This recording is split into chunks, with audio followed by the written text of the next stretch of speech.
Hello, everyone. I am here with one half of the Bollywood Boys. Gurv, how are you? Gurv, sir. Yes, sir. I'm good, man. Sorry, your brother couldn't be here. He's busy auditioning and keeping himself busy. But we're good, man. Oh, that's great. It sounds like you guys have been busy. I know we got a bunch of stuff to talk about, but I know this upcoming weekend you guys are going to be wrestling at a Defy show on Saturday in Seattle. It's going to be the first pro wrestling show that Pluto TV has live streamed. That's this Saturday. Tell us a little bit more about this event. Yeah, man, we're excited for this because Defy Wrestling was, I don't know if we mentioned it in our last time we talked to you, which was like just after our release, but Defy Wrestling were the first people to reach out to us after our release and helped us get back on track as far as getting our visa situation all sorted out so we can work in the States. So this is going to be it's going to be a big show for them because even when we were on the road with WWE, we would watch Defy Wrestling clips on our social media, and we would be looking at each other like, "Wow, man, this is like the place to be on as far as independent wrestling goes on the West Coast." And obviously, they've created so much buzz. So many people have come through the doors. Even guys like Cody and Moxley's coming through this weekend as well. They got a loaded card, and yeah, like you said, it'll be the first time Pluto TV is showcasing Defy, and I'm excited because people finally get to see the atmosphere that the Washington Hall brings each and every show. So we're excited to see have all the fans watch it around the world. Awesome. Yeah. Well, definitely check that out Yeah, this Saturday in Seattle or live on Pluto TV. yeah, Kind of going back, I kind of wanted to change things up from the last interview we did and ask you some stuff that I didn't get to ask then. And the first thing was, I've been following you on social media for a long time. I know you're a big Bret Hart fan. What made you want to become a professional wrestler? Was it WWF back in the day? What exactly appealed to you? yeah. WWF, man. For us, we didn't really get any other wrestling on our television besides WWF. My earliest memories would be watching it on Saturday afternoons with my parents and with my brother, of course. And you would watch the Saturday Superstar show, and then you would watch the Monday Night Raws. It's funny because growing up in our household, it was kind of frowned upon, like to watch Raw after 9 p.m. So our mom would like turn the television off and make sure that we aren't watching it. But then our dad was a big wrestling fan, and he's a big Bret Owen Hart fan himself. So he would make sure that if Bret or Owen were wrestling, that he would turn the television on for us so we can come down real quickly, watch it, or we would actually tape it so we can watch it the following day as we're having breakfast to go to school. So yeah, just growing up, man, we just gravitated towards Bret, guys like Bret, Sean, and Taker, obviously. So just like a lot of Punjabi households, we love our Saturday morning parantas and our Saturday morning wrestling. So yeah, man, we were just be enamored by the larger than life superstars. But Bret was our guy, and him being Canadian, obviously, played a huge factor in that. And my earliest memory of watching any wrestling would be WrestleMania 6. I still have this vivid image of seeing Hogan and Warrior, maybe because it was the tassels on the Warrior or the colorful trunks. But just a very clear memory of watching that. And then obviously WrestleMania 9 in 93 was the very first one. We actually kind of watched it on the black box back in the day. I don't know how many of your listeners remember the black I box, had but one. yeah, you'd get the scribbly channel, and then for a second you'd get the image, and then you can hear the audio of it. So Right. You're yeah, listening, and every now and then you're just like, "Oh, what happened there? It sounded like e- something big happened." exactly. And if you're lucky, the last 5 minutes of that pay-per-view as it's going off the air, they'll show it for free. So good times for sure. Yeah, yeah. No, those were with WrestleMania 6, that was one of the first WrestleManias I saw live. It was probably like the second or third, but that was the one in Toronto. And I Yep. watched it so many times I knew the Canadian national anthem because was it Rene Goulet or Robert Goulet at Right. the beginning? Well, it's funny because for us, the one that we had, like, by the time WrestleMania 12 rolled around between Bret Sean, that's when we were like, okay, wow, this is like the coolest match ever. And I remember Harb and I would just do that match over and over again in our parents' living room.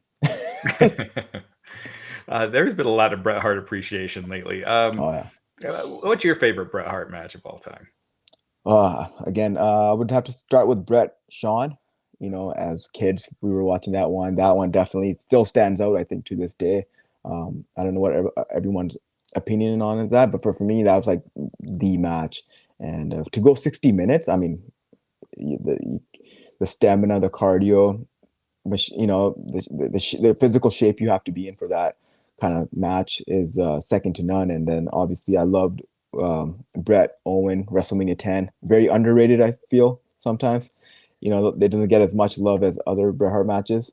And then what else? There's so many. I mean, I remember watching the build up to Brett Yoko WrestleMania Mhm. 9, watching Brett get bonsai dropped by Yoko on Superstar, and then watching that match. And obviously, we didn't like the ending of with Hogan running through, but Right. Yeah, right. So even back then, you weren't on Hogan's side at the end, were you? well, we were, yeah, as Canadians, man, we had to stand up for the Canadian.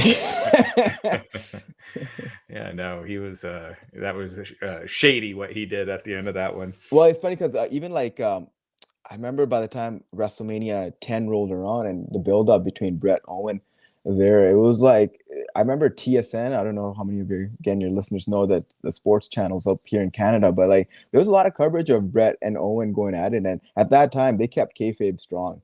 You Yeah. know, Brett would go on television and talk about how he doesn't want to wrestle Owen, and there's Owen saying he wants to wrestle his big brother and step out of the shadows. So man, even like their cage match, I think from SummerSlam '94, very underrated. Not Yeah. many people give him that much love. So that match for sure as well. Anything from like that between SummerSlam '93 and 90, all that '93 '94 year, everything Brett was doing, man, was when you look back, it's like it still stands to this day. Yeah, I feel like it's way more appreciated now than maybe it was back then because it seemed like the business, after the steroid trial and Hogan and everything left and Warrior left, it felt like the popularity took a dip. They were bringing in a lot of weird gimmicks, and I feel like because it was a weird period, Brett wasn't as appreciated then Right. as he is now, and I feel like you're seeing it over and over the years. He's aged so well in a lot of ways, like a And lot better than many others. the reason those matches also stand to this day is like if you look back in that era, they had that no blood policy, and Brett at the time was having these state cage matches or ladder matches, and he was having these matches without the blood. Right. And those obviously blood adds a lot of drama to your match, or to a match. But for him to pull those off without any real gimmicks involved, like the blood or whatever, so yeah, it's just the beauty is this they would just put on these classics without any of that. Right. And one last thing before we move on, but kind of to your point, his match with Owen, his match with Sean Waltman on a Monday Night Raw, Right. you could do those same exact matches today. They still hold up. It would still be an awesome match. Whereas a lot of the other late '80s, early '90s matches, would not hold up as well. Like Hogan versus Warrior, I loved it back then, but it would not. If they did that exact same match today, Right. it probably wouldn't work. I just watched Brett Waltman the other day on the cardio machine. And just 25 minutes of just like watching it go, and that was like what 26, 7 years ago. So yeah, Yeah. to your point, it still holds up. Yeah. So what was the moment where you were like, okay, this is what I'm gonna do when I'm older?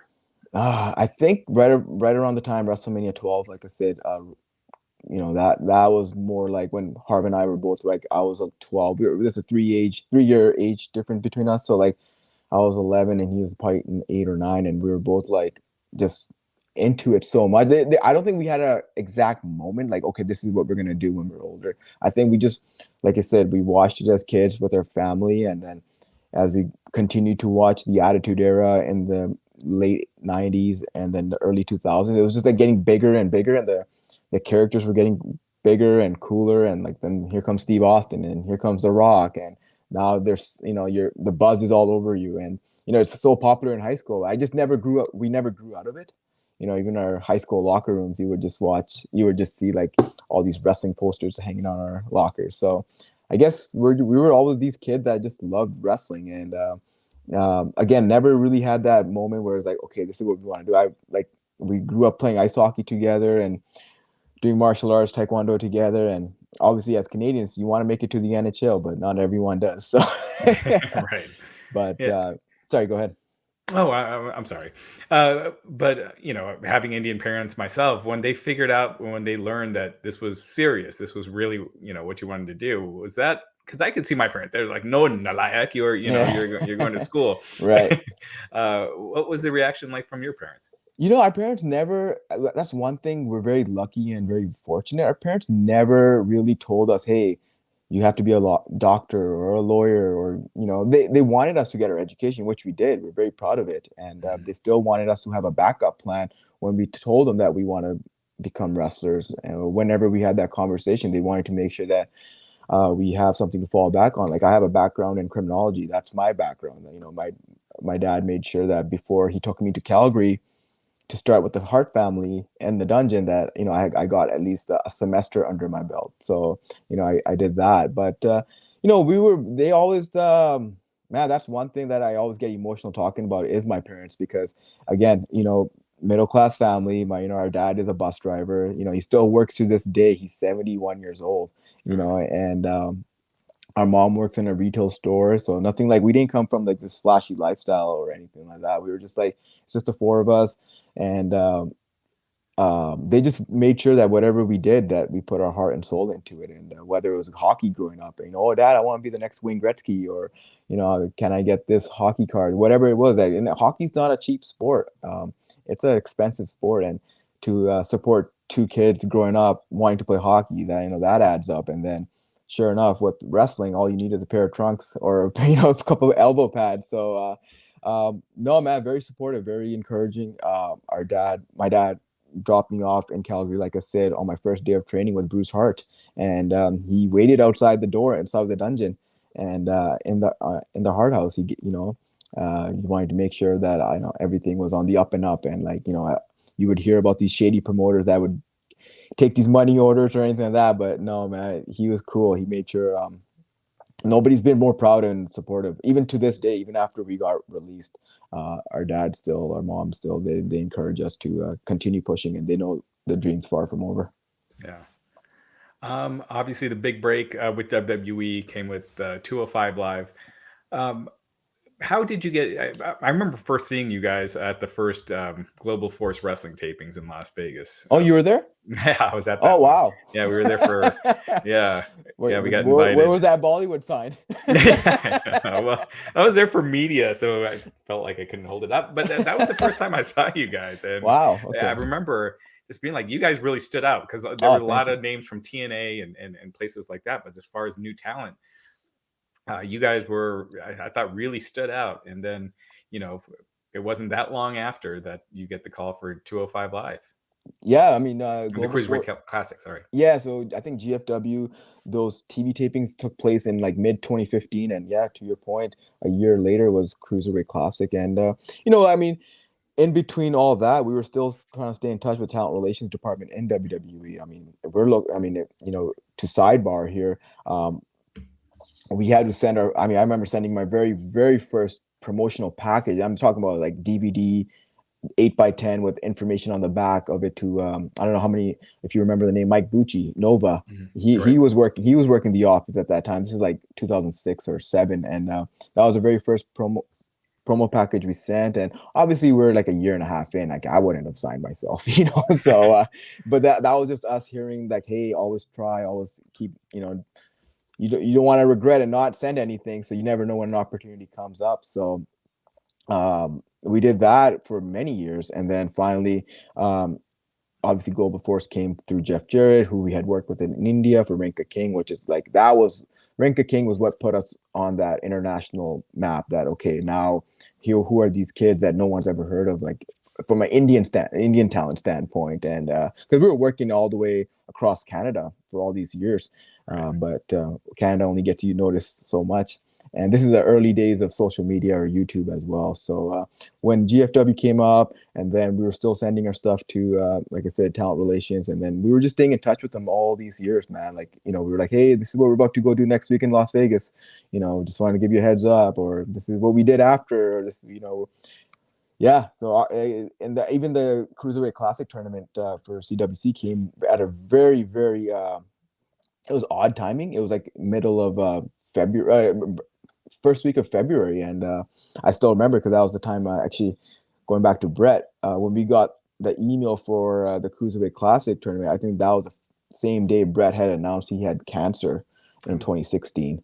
Yeah, which he obviously beat, but I still remember that to this day. And but yeah, even the tournament itself, if you look back at the Cruiserweight Classic tournament, I mean, they had all these singles wrestlers, and Harv and I were the only tag team. So Right. you know, it was all for us. It was all about timing and being ready and staying ready, and just I guess right place, right time. And when you were brought on for the tournament, did they say there might be more after this as far as the cruiserweight division goes, or did it feel like that's it for now, and then we'll see what happens down the road? I think at that time we were just so thankful just to be in the performance center or at Full Sail that we didn't ask any questions. Just just did our business, and I think as we showed what we could do that week, we went back home after the first set of tapings because we were both eliminated in the first round. But I remember Canyon Seaman, who worked for NXT at that time, he emailed saying that we caught Hunter's eye in a very good way. Like, he liked what we saw as far as what we brought, and they wanted to bring us in for dark matches or NXT tapings, which was awesome because we knew, okay, we're onto something now. Because a lot of people got eliminated for the tournament, but were never seen again, and we were brought back in for each set of tapings for that summer into October. And then to your point, it wasn't like, okay, this is what's next, a 205 live show. All that popped up literally as we, I think, one day woke up and it was on all over Twitter, like, oh, WWE starting a cruiserweight show called 205 Live. And we saw our names, Gurv and Harv Sira. We're like, whoa, okay, cool. So, and even our even our NXT contracts came very. It all happened, man. Like literally, we had to pack our bags within like 4 weeks and find a place in Florida. Everything was moving fast. So the Cruiserweight tournament started in June, and by the time November 2016 rolled around, which is like 3.5, 4 months, we were already in Florida. Wow. In the NXT system. So it all happened very fast, but we were ready, and we were going to make the most of it. How was it working with Triple H at that time? I mean, he just recently officially retired, but he hasn't wrestled since his match with Batista. But it was a huge deal, him officially retiring. And Right. If one name's been so synonymous with NXT, obviously it's Triple H. What was it like working with him? It was awesome, man. Like for us, especially like at that time, coming into the CWC and doing the 205 Live show. I mean, if it wasn't for Hunter's vision of NXT, of 205 Live or CWC, I don't even know if we would have ever had jobs. Because that was our opening. They say everything happens for a reason. Well, for us, Harv and I think the reason the 205 Live show started was so we can get that opportunity to go to CWC and see what happens for us. And working with Hunter himself, like he was always appreciative of everything everyone was doing as far as like what everyone brought to the table for that tournament, because we all had different styles, different everyone's coming from different backgrounds and different countries, so he just told us, just go out there and be yourself, and he just, I remember when we were rehearsing our Bollywood entrances, because everybody was doing that, and he popped for it. So once he popped for that entrance, we were like, okay, maybe we're onto something here. And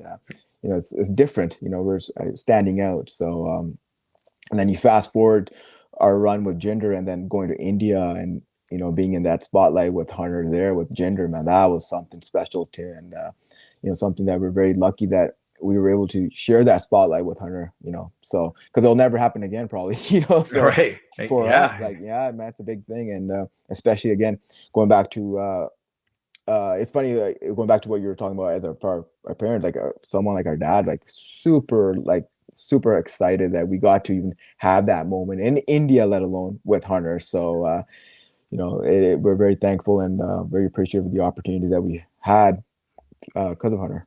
Yeah, I do believe that is still the last match to happen in India, for a last WWE match to happen in India, right? Yes, With yes, Jinder yes. and Triple H. They haven't been back yet. No, they haven't. Gotcha. Yeah. Sorry, go ahead. No, I was saying that's a really cool piece of trivia that you were in the main event of the last show in Right. India. Yeah. No, that was a very cool. The whole week, just leading up to the show, the media and like doing all the fun stuff that you get to do with like the WWE community in India, which is like how big of a rabid fan base they have there, man. It's just like there's nothing like it. I mean, I remember our trips to India in the 90s, and you would just see a sea of WWF merchandise, even if it was bootleg, Right. I remember Bret telling us a story of like him seeing his some dude wearing his jeans, they called it Hitman jeans or something, and I wouldn't put it past them. So. No, I was in.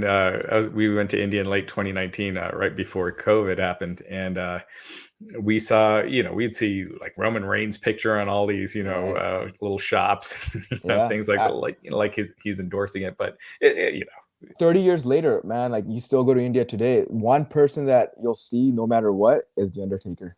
yeah, People love the Undertaker in India. They respect him. I get goosebumps talking about it because I remember buying an action figure of the Undertaker from Mumbai somewhere, and like this is the time when they had released the WrestleMania album on cassette, right. with Slam Jam and all that cool stuff on it. So I remember buying that and the toy, and like, man, like this is like dating back early 90s, and yeah, Taker is so well respected in India. People love him out there.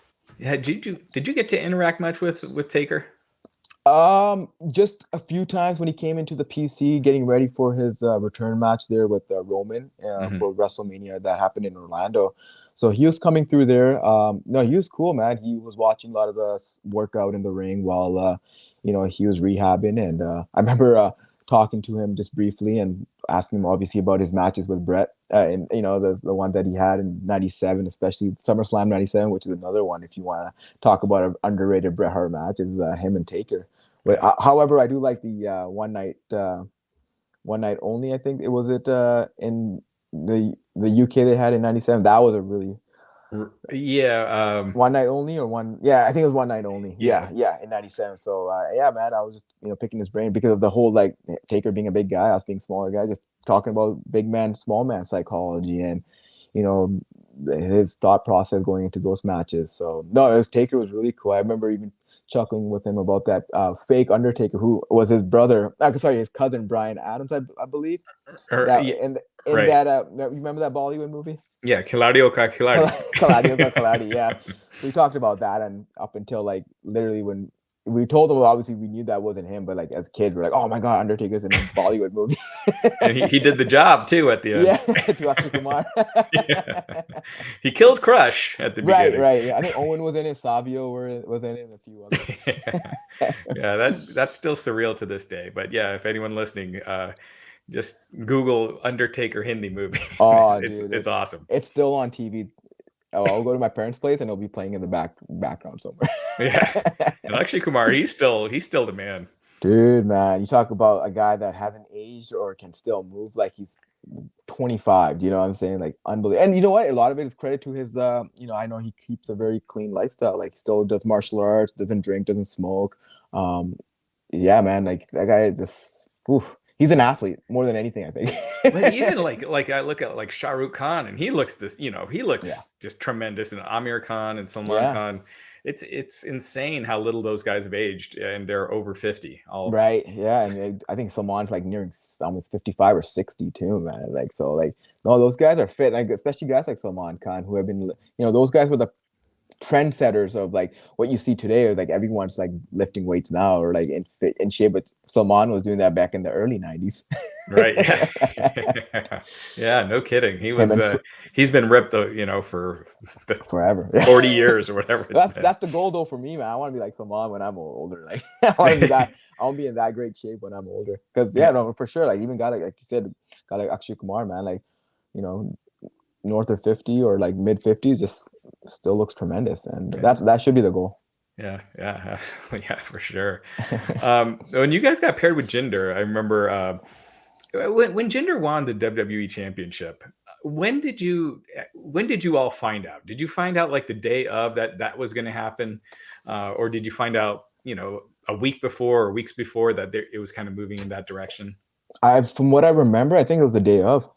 Again, we were so new, man, to that whole like story, that whole like main roster that we didn't ask a single question. Like, I don't even think we were like. I think may have asked Jinder what's the finish, and then he told us because obviously we had to go over the finish there, right? So Right. we didn't find out till like the day of, and even that in itself, that whole run, I think from what I remember, was supposed to be like for Harv and I was supposed to be like 3 to 4 weeks up until Backlash, and that was it. But the pairing worked so well, and I think everything happened so like so quickly again. Like the three of us, the package worked, and Jinder was very cool with us. We already had known him from Calgary, so I think we were all just naturally just very comfortable working with each other and being there. So yeah, going back to your question, like I don't think we found out till the day of, and I don't think we would have asked. I don't think we were in any position to ask, "Hey, what's the finish, guys?"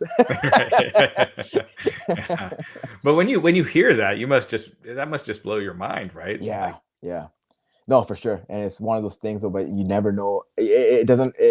It's not. It's not real until it really happens. Like you yeah. never know. They can change it on the fly or change it last minute. So, I remember Road Dogg, who was running SmackDown at that time. He was telling us like a couple of weeks leading up to Backlash. He's like, guys, we don't know how big this is going to be for you guys or India, but this is going to be big. So like little did we know how big it was really going to be. Like, I mean, it was like a natural, organic transition into the whole, like, like the title win. So, for us, again, we were just there doing our thing, but again, we didn't know the response. And I remember the next day, just like the coverage was everywhere. It's not only in India, but in Canada, because the three of us are from Canada as well, right? So, Right, right. Jinder was a national hero, in India and Canada. So it was cool, man. I was very happy for him. And, he's still doing his thing, man. Yeah. And when I think it was right after the title when you guys had the big Pungra Right. celebration. And Yeah. was that something like Dave Kapoor pitched, or was that something you guys pitched? Like who came up with that idea? It could have been Dave because I know he was writing, he was there. But I know at the same time, we took so much pride in that. It was just such a cool thing. I mean, the Indian national anthem was being, was going to be performed on a WWE programming, which is huge. And I remember even then, we didn't know how big it was going to be until it aired. I mean, again, it was just like all over the news, all over the media, and just doing the Bhangra itself was like, you should have seen the rehearsals for it. It was unbelievable, man. Like I don't want to fast track too much, but like I remember watching the rehearsals happening for the India show that we did just a couple of years ago in Tampa, the Superstar Spectacle. Man, that stuff gives you goosebumps. It's just like, wow, man. Like that Bollywood, that whole, like the color, the creativity behind it, like it stands out. So I remember just doing the rehearsals for it and having goosebumps. I'm like, man, this is so cool. Like in Punjabi, they say like, "Bara chaaya charda hai." Like, I mean, like you're so proud of it and you're so like full of emotion that this is like our tradition. This is like our ancestors, Bhangra music that they're playing and the dole and everything. So, yes, again, we didn't find out. I think we found out the night before that there's a Punjabi celebration, and we were asked to like bring our moje, which are like Punjabi shoes. I don't know if you've seen them before, but like the kurta pajama. So we went like shopping and looking for like all these elaborate kurta tops that we can find because we wanted to make sure it looked good, man. It looked awesome. It was. Yeah. I mean, you guys were heels. You couldn't boo that. How can you boo that? It was Right. We're national heroes. right. It was like Exactly. that Bret storyline where we're heroes all over the world, except for the States. Yeah, exactly. And seeing you guys, when I was growing up as a wrestling fan, the only Indian wrestler pretty much until gosh, the 2000s really was like Tiger Ali Singh, Right. and he's Canadian roots too, but there really Right. weren't any. I remember my friends would be like, "Hey, do you see that Indian wrestler Sabu?" I'm like, "Get the hell out of here." But yeah, it was Tiger Ali Singh, and now there's so many. You guys are killing it as a tag team. You got Jinder, you got Shanky there. You got Veer Mahan, who is doing really well, and Right. now in AEW, Satnam Singh. Um, did you get a chance to see Satnam's debut?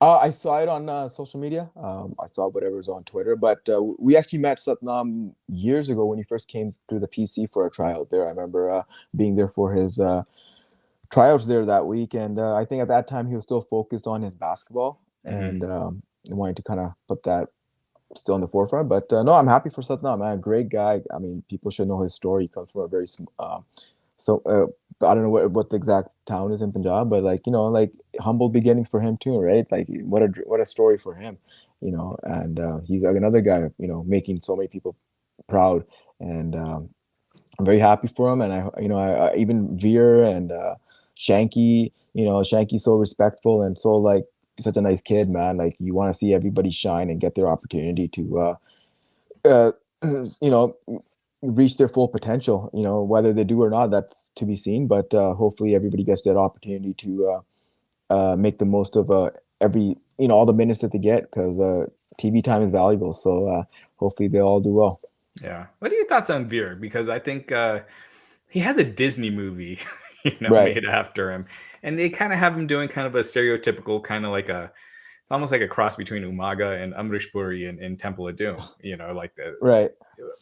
Do you feel like I don't know, what are your thoughts on how he's presented? I mean, this is just the beginning, right? Like it's always like you take what you get and you make the most of it, and then you can transition from there. You know what I'm saying? Like, for him, it's just a matter of just, I mean, he's created so much buzz already just on social media, like leading up to his debut there or his return to Raw. So, for him, like the best thing is just to do what he's doing, because if he continues to do what he does, and then eventually he can transition and evolve into the next character or whatever it is that he'll get into. But no, man, like even for us, like when we went from Bollywood Boys on 205 or NXT CWC to the Singh brothers, that was a transition for us. Okay, so we're gonna lose our gear. We're gonna just wear slacks and a dress shirt, black dress pants. So it's awkward, but you gotta embrace it, make the most of it, and see what happens. And for him, that's all he can really do, especially being so new to the business.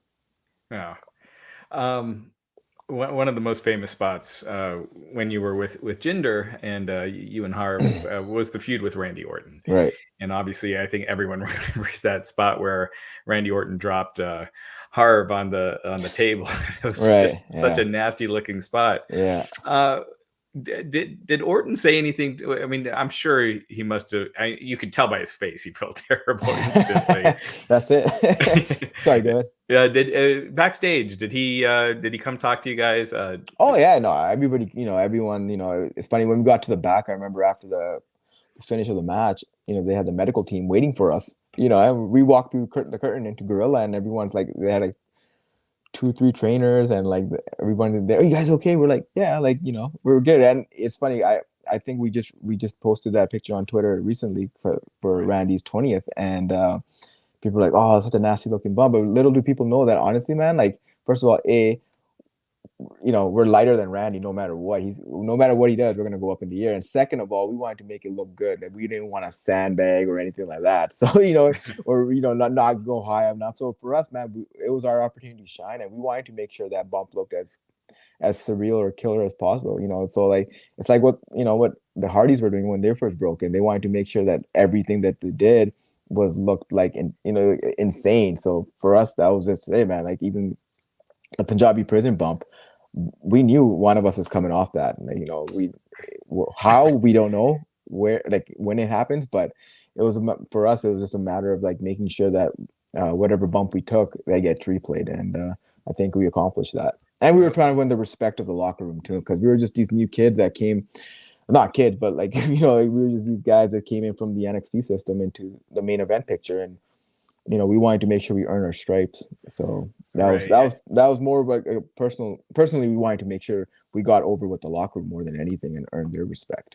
Yeah, that was what I wanted to ask you about next, was the Punjabi prison pump. You guys don't do like rock paper scissors on who's gonna take No, that? dude, it's funny you say that. We did rock paper scissors, but Harv had called. I think Harv told me right away, and I was like, as long as one of us does it, and it's safe, or you don't kill yourself, that's all that matters. So yeah, man, I'm very proud of him to take that fall.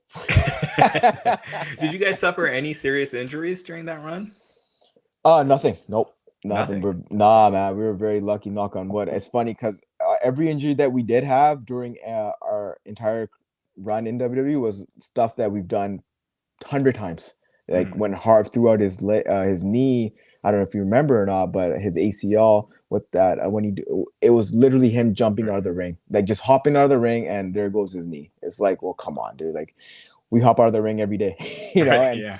when I had my, our last match in WWE, I had my 205 outing, and it was a dislocated shoulder. It was from a drop. I think a drop kick I took, and I just landed high on my shoulders. Again, like take a drop kick in every match, Right. so you don't expect things to happen. But no, in that run, if you're asking specifically for the Randy Jinder run, no, man, that Right. was great, man. Randy was a total pro, total Yeah. pro. We were talking earlier about Rinka King, and Right. I always felt like India. It's just such a natural for pro wrestling with the good guys and the bad guys, and it is Bollywood in so many ways. And Right. were you surprised that Rinka King just didn't take off and become a bigger deal? Kind of, yes, because the ratings were like just through the roof in India. I mean, I remember, Right. I think the first episode that aired, maybe, I mean, I'll probably be wrong, but I think it was up in the 24 million or something. It was like, Jeez. yeah, exactly. Like, you're competing with cricket, obviously, but like, imagine 24 million people watching programming now. That'd be like, that's so, yeah. I mean, when the season two didn't take off, which there was talk of season two, but Mhm. I don't know if that was just, something to do with Endemol or TNA or both of them. Again, we were waiting and waiting for like I think a year until we were like, okay, I don't think it's gonna happen. So you Yeah. know, it was just one of those things where it kind of probably should have had a 2 or 3 season run because the feedback for the show itself it was simple storytelling. It was just wrestling 101. You got your good guys, you got your bad guys, and it wasn't very something like too like, oh my god, like what's happening in this storyline. It was very simple wrestling storyline. Very Right. 80s. Yeah, I mean, Great Khali, he did that, those angles, and those were for his CWF, right? I believe, Right. or CWA, and those were huge, Yeah. like all over the Indian news. I Yeah. just feel like, especially now with the TV rights in India, they're the second biggest outside of the US for WWE. Right. It just seems like something like an Indian promotion uh, could take off, with the right backing. Dude, I think India is like the backbone of pro wrestling. All these years, it still is. Like again, to your point, like just what a huge market it is for anybody. So yeah, to your point, like I'm surprised there aren't any big promotions in India itself that are running right now. I mean, maybe they are planning. I mean, there was that 2 3 year COVID, Right. pandemic, shut down for Yeah, everybody. So can't forget that. yeah, exactly. So who knows what would have happened if there wasn't? But yeah, man. I mean, I don't know how to answer that to be honest, because we've been doing this for like 15 years and we still haven't been able to figure it out why there's no promotion out there, Right, right? So yeah. Just seems, I mean, you might not make money in tickets, but the TV rights, if you yeah, are able to get the viewers, it seems like that'd just be, big enough. exactly. So let's hopefully. Maybe one day. I think it'll happen sooner than later. And now you got, yeah, I mean, the wrestling world is so different than it was 10 years ago. You've got AEW now. You've got a real strong competitor to WWE. Have you been keeping up with that much? And have you ever spoken with Tony Khan? I've never spoken to Tony Khan, no. But we have been watching, as much wrestling as whatever's available on television, we'll watch. But people, um, people, people tweet, oh, when are you going here or when are you going there? It'll just happen, or when it happens, like we can't lose sleep over something that we have no control over. We just have to keep doing our thing. And last time we spoke to you, we were still training, still staying in ring shape, ready, and doing everything that we have to do to because we've been in the game for like what 15, we've been doing this for 16 years. So for us, it's like we know what to do. Timing's everything. Who knows who's gonna call, who when. You got to be ready. That's it. That's I have like no real answer to it. So Yeah. if something comes up, obviously we'll go from there. But until then, like we're just trying to make as much buzz on our own and do what we can to stay busy. Yeah, and I wanted to ask you too, because you're one of the few talents that's kind of been in that whole NXT, 205 Live, Cruiserweight Classic, the main roster, doing all of that. Right. And not many people can say they've done that. And then from all of that to NXT 2.0, what are your thoughts on NXT in a lot of ways, kind of going back to what it was originally, developmental, but at the same time, different presentation, kind of not really bringing in wrestlers from the independents as much as they were before? Yeah, I mean, from what I've seen on their product, it's like a lot of younger talent. Like, I think they're, from what I'm seeing, probably wrestlers in their mid-20s, if that. Like, so, and like I believe they're starting a new recruiting program where they're hiring college athletes, from what I understand or what I've seen. So, it's a totally different mindset from what it was just a year ago, like you said, where it was full of like independent wrestlers. But I think what they're doing is great for the product now. I mean, it's a little different, obviously, with the presentation and the color scheme and everything that's involved. But I feel like again, this business is all about bringing in younger and newer talent. Like you gotta eventually still, you gotta just keep bringing in new talent and see who clicks and who doesn't. I mean, I'm a big fan of Braun Breaker. I love what he's doing. I think he's got the intensity to be a major star, and he already is. He's already accomplished so much in less than a year. So he's one of those guys that you'll be like, okay, 10 years from now, if you can keep doing what he's doing, he can be a major player, not only in WWE, but just in pro wrestling in general. I mean, we were lucky enough to work with his uncle Scott in India. I remember telling him that. So we're like, Scott Steiner caused a riot in India in the crowd. So no, I love what NXT is doing. And what they're doing now is completely different from what any other wrestling programming is like. I feel like there's a lot more characters, which is cool. Like it's like the '90s feel to it, like more gimmicks, so to speak. So it's pretty cool in that sense, But yeah, a lot different from 5-6 years ago when we were first coming through. So Scott Steiner causing a riot in India. I actually don't remember that. It's on YouTube. Well, he didn't cause a riot. Like, he jumped the barricade and went into the crowd. You can find it. Yeah, just type in Scott Steiner India Rinka King, or it's crazy. Him and Abyss holding him back, and like he's just like going after people. It's old school, man. That's awesome. It's like yeah, man, what you would have seen in the 80s, like literally, or late 70s with wrestling. And what was Scott's kind of reaction to Rinka King and the whole experience, that from what you remember? Oh man, he was so intense all the time. Scott Steiner. So but to have worked that match with him, with Abyss, in that finals tag match that we had, it was like we were like literally, it was like old school, just learning on the fly, because I don't think we had much time to even talk about the match, to be honest with you. Like, I think we did 3 tapings that day.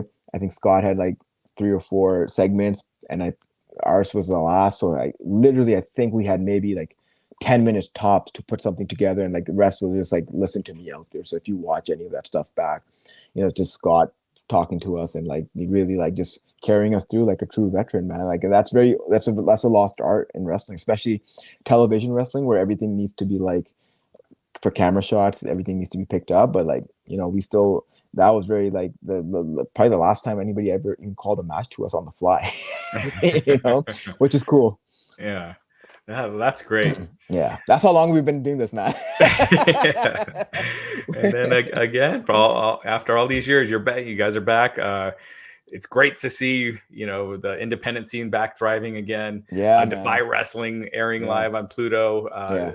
This Saturday, you guys will be in action. Yeah. One more time, tell people how they can find out more about Defy this Saturday. At Defy on Twitter, they have all their information there. We're just going a little sidetracking. Like we're so proud to work with Defy Wrestling again. They took care of us, so we're very happy and very thankful for everything they've done. And we're working C4, a tag team that's up and coming. I think they trained at the Monster. I think they were training in Atlanta, Nightmare Factory. I think they're part of a Cody school there in Atlanta, but they're from the Pacific Northwest, Buddy Wayne's guys. It'll be a nice tag match there for the Defy tag team titles, which we're excited about. And all the information that fans need to know at Defy Wrestling on Twitter. Awesome. Well, Gurv, it's always a pleasure. Every time it's been a blast. And thank you so much for doing this interview with us today. Hey, man, really appreciate your time, Raj. All right. Well, thank you. And Thanks, bud. how can people follow you real quick? At Bollywood Boyz on Twitter. Simple, easy. All our upcoming events are on there. We've got a big show coming up in Vancouver, actually in our hometown, Nation Extreme Wrestling, on June 24th. So that'll be cool at the Commodore Ballroom in Vancouver. So we're excited about that. That'll be our first Commodore show in 7 years. So we're stoked about that for the nice little homecoming there. Well, check it out. And thank you as always. Thanks, Raj.